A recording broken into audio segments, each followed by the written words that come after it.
Okay, in this video I'm going to continue where I left off in the last one, and notice that we have on the far left side the integral y dy, and on the right side we have 1/2 integral e to the u du.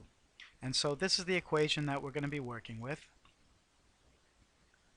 If at this point I was to take the integral of both sides, so I would get, or evaluate the integrals on both sides, I would get y squared over 2 on the left side, and I'd get 1/2 e to the u, and swapping back in negative x squared for u, I'd get 1/2 e to the negative x squared plus c on the right side. So my equation is taking shape here.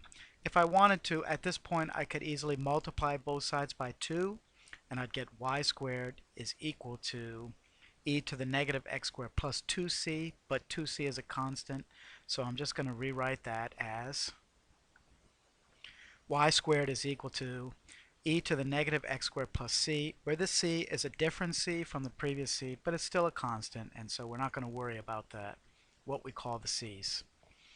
At this point, we do have an initial value problem. We know that the original function contains the point x equals 0, y equals 2. So if I were to plug in x equals 0 and y is equal to 2 into this, and so we would get here 2 squared is equal to e to the 0, which we know is 1, plus c. Solving for c, we'd get c is equal to 3. Now we'd take that c back, and we would write it into the original back here, replacing that c with a 3, and we'd get y squared is equal to e to the negative x squared plus 3.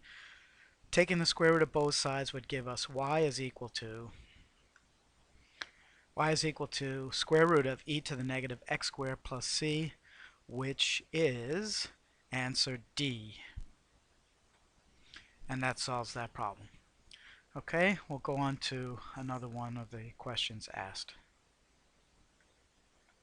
Okay, the next problem is number 31. I think that's, excuse me, 1973. AB number 31. If this is the question, I think there may be a BC for that year also with the number 31. This problem is actually all properties of logarithms and has nothing to do with calculus per se, but let's see how it works. It's a great problem to practice your properties of logs. Alright, so we start out with log base a of 2 to the a is equal to a over 4. And the first thing that we can do is bring down that a to the front. And so we get a log base a of 2 is equal to a to the 4th, is equal to a over 4, right?